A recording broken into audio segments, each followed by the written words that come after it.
The opening of the souffle was not the grand, star-studded event Jack had once dreamed of while trying to impress Nancy Norwood. Instead, it was a soft opening on a Tuesday night, lit by string lights and the glow of neighborhood friendships. Jack stood at the pass, his hands slightly trembling as he adjusted his chef's whites. Every dish that left the kitchen carried a hint of the lessons he had learned. His signature dish, the Neptune duck, was a labor of love, slow roasted, with a glaze that tasted of the Pacific sunset. However, the culinary world was a shark tank. Within the first month, a sharp-tongued critic from the West Side Gourmet visited.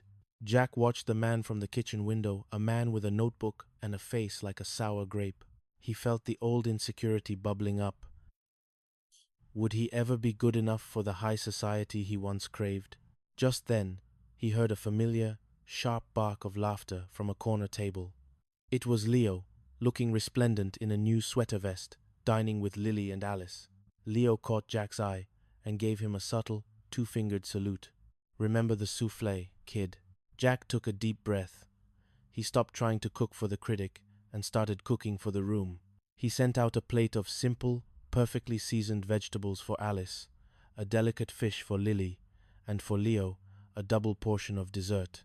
When the review came out a week later, it wasn't the technical perfection the critic praised.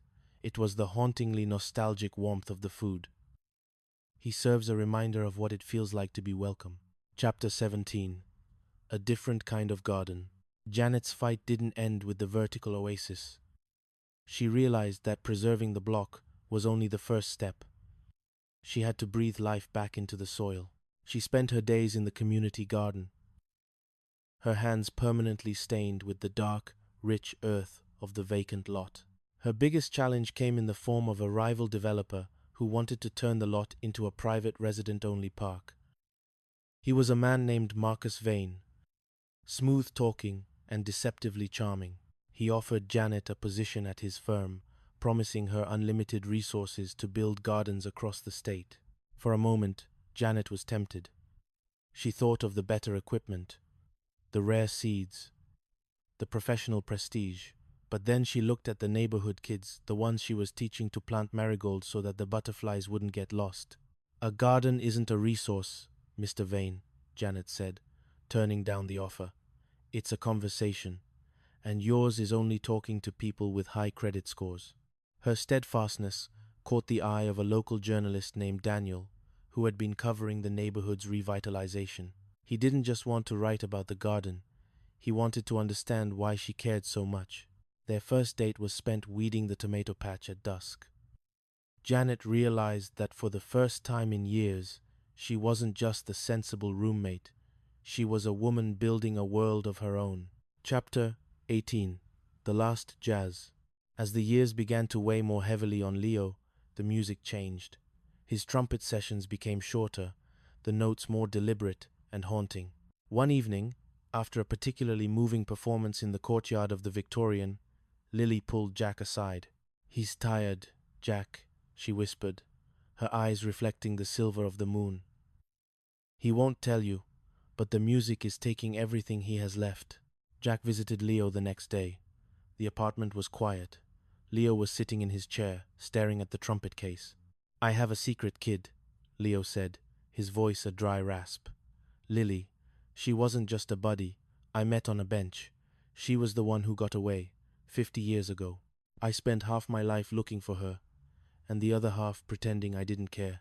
He looked at Jack with an intensity that was almost painful. Don't wait 50 years to tell someone they're the rhythm of your life. Whether it's Janet, or Chrissy, or a girl you haven't met yet, don't let the condominium world convince you that you're better off alone. That night, Leo played one last time. He played for Lily. He played a song that wasn't about Santa Monica or Neptune Avenue. It was a song about a life that was finally, perfectly complete. Chapter 19. The Family We Choose. The transition was gradual. Chrissy's bakery, the starry oven, became the heart of the morning, while the souffle was the heart of the night. Janet's garden became the soul that connected them. One Christmas Eve, the three of them, Jack, Janet, and Chrissy, found themselves back in apartment 201. They were older, their lives more complicated, but the rhythm was the same. They had invited Mr.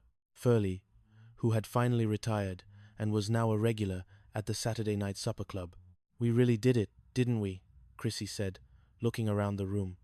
"We didn't just survive, we stayed together." Jack looked at his roommates. He thought of Nancy Norwood and Marcus Vane, and all the people who thought that a shared apartment was just a temporary stop on the way to something better. He realized they were wrong. Apartment 201 wasn't a stop, it was the destination. "We chose each other," Jack said, raising a glass of wine.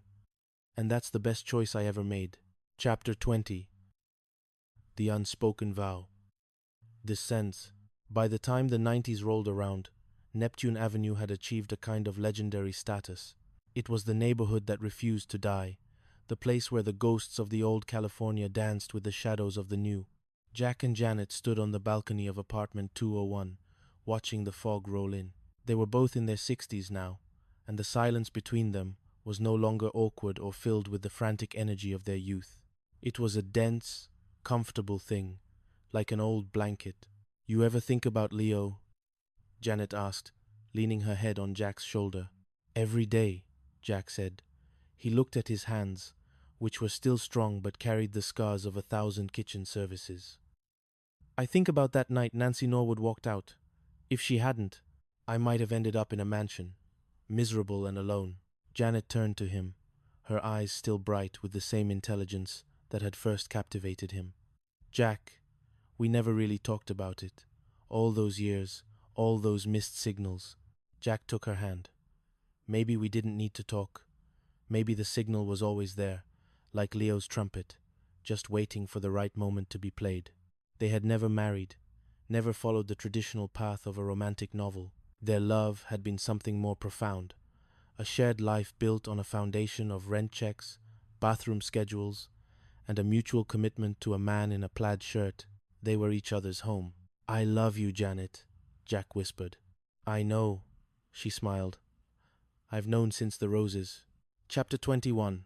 The Inheritance of Joy.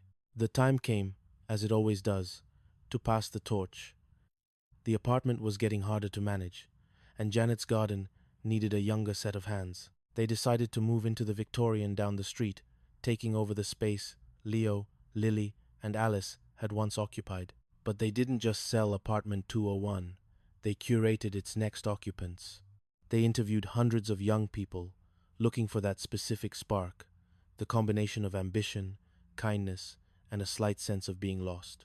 They found them in a trio that reminded them so much of themselves it hurt: a young chef named Elena, a botanist named Sam, and a writer named Maya. "There are rules here," Jack told them as he handed over the keys, "but they aren't written in the lease." "What rules?" "Never ignore a knock at the door," Janet said. "Always keep an ashtray handy, even if you don't smoke. And remember that the most important ingredient in any meal is the person sitting across from you."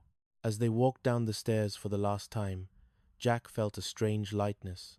He wasn't leaving his life behind, he was ensuring its continuation. He looked at the garden Janet had built, the bistro he had run, and the apartment where it all began. Chapter 22. The Wisdom of the Walls. Elena, Sam, and Maya had been in apartment 201 for 6 months. At first, they were careful, almost reverent, moving through the space like museum curators. But slowly, the apartment began to assert its personality. The floorboards creaked in a way that sounded like a greeting, and the kitchen felt perpetually warm, as if the ghosts of 1,000 successful soufflés were still lingering in the air. Elena was the first to feel the Leo effect. She was struggling with a new menu for the bistro Jack had passed down to her. The pressure was immense. She wanted to prove she was worthy of the legacy. One night, while she was staring at a pile of discarded recipes, the rhythmic tapping at the door began. It wasn't a solicitor or a neighbor. It was a man who seemed to be made of shadows and silver hair, wearing a Hawaiian shirt that could be seen from space. "The secret is the salt," the man whispered before disappearing down the hall. Elena added a pinch of sea salt to her reduction. The flavor bloomed. She realized then that she wasn't just working in a kitchen, she was participating in a lineage. She began to leave a small glass of water out on the counter every night, a silent tribute to the man she had never met but felt she knew perfectly.